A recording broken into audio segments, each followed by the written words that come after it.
उसने अपने रेडियो के स्टेशन सेंस कर दिया है, बदल दिया है, और आप आज भी उस पुराने सिग्नल ढूंढ रहे हैं। रिश्ते हाथ में पकड़ी हुई रेत की तरह होते हैं। कुदरत खालीपन को पसंद नहीं करती है, वो उस खालीपन, उस जगह को बेहतर चीजों से भरने की कोशिश करती है। आपकी लाइफ में कुछ बेहतर आने वाला है, तो जो आपका है वो भागकर आप तक आएगा।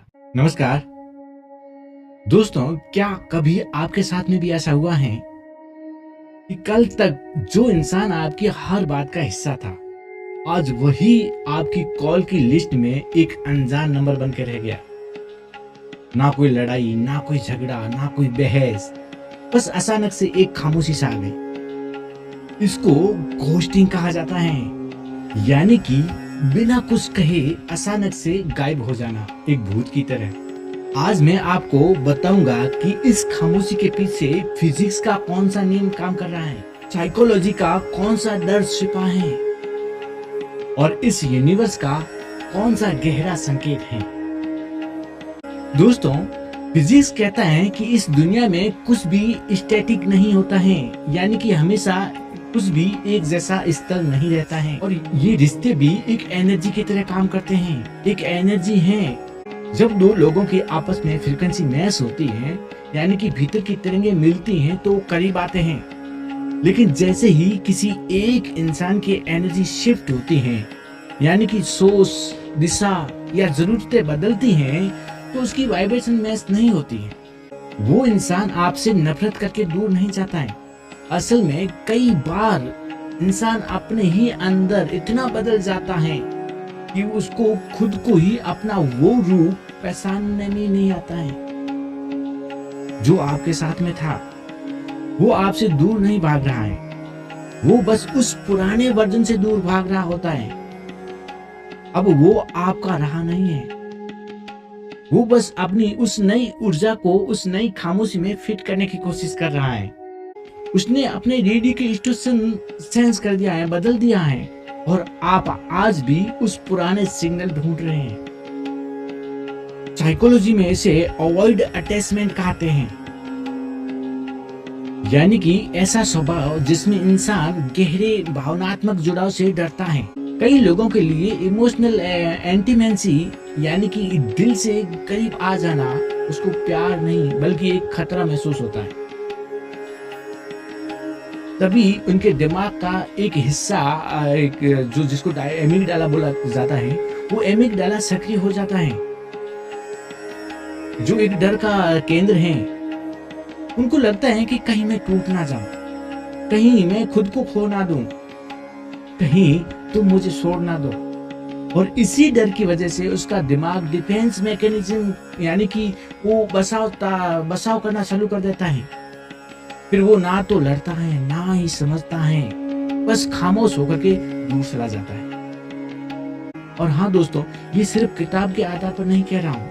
मेरी जिंदगी में एक ऐसा इंसान था जिससे रिश्ता ऐसा था मानो कि एक ही एहसास दो लोगों में बांट दिया हो। फिर एक दिन बिना बताए, बिना आहट के वो खामोश हो गया। कई महीनों तक एक ही सवाल के पिंजरे में मैं कैद रहा हूँ कि आखिर क्यों, क्या वजह थी। फिर समझ में आया दोस्तों कि रिश्ते हाथ में पकड़ी हुई रेत की तरह होते हैं। जब तक हथेली को खुला रखते हैं ना, रेत ठहरती है, लेकिन जैसे ही डर के मारे हम मुट्ठी भींच लेते हैं ना, वही रेत सबसे तेज फिसलती है। यहीं से जन्म होता है एक आध्यात्मिक सत्य का। आध्यात्मिक कहता है कि हर इंसान अपनी जिंदगी में एक असाइनमेंट लेकर आता है। कुछ लोग किताब की तरह होते हैं जो पूरा जीवन साथ में रहते हैं, लेकिन कुछ लोग सिर्फ कुछ पन्नों की तरह होते हैं, एक चैप्टर की तरह होते हैं। वो इंसान आपकी आत्मा को सिखाने का सबक पूरा करता है, तो कुदरत आपकी लाइफ से उसे निकाल देता है, उसे डिटैच कर देता है रूहानी तौर पे, यानी कि वो एक सोल कॉन्ट्रैक्टर होता है। वो सोल कॉन्ट्रैक्ट खत्म हो जाता है। वो आपको दर्द देने आया था, जिसकी गुजर जाने पर आप निखर सको। जो बीज जमीन पे नहीं गिरता है ना, जो जमीन पे नहीं दबता है ना, वो कभी पेड़ नहीं बनता है।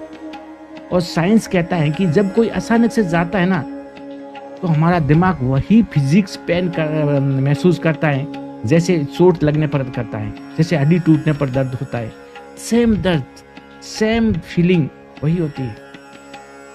और एक जादुई शब्द न्यूरोप्लास्टिसिटी, आपका दिमाग उसको दोबारा रिपेयर कर सकती है। वो इंसान इसलिए गया ताकि आपके जीवन में खालीपन आए, एक वैक्यूम बन जाए। और याद रखना, फिजिक्स का एक नियम है कि ये कुदरत खालीपन को पसंद नहीं करती है।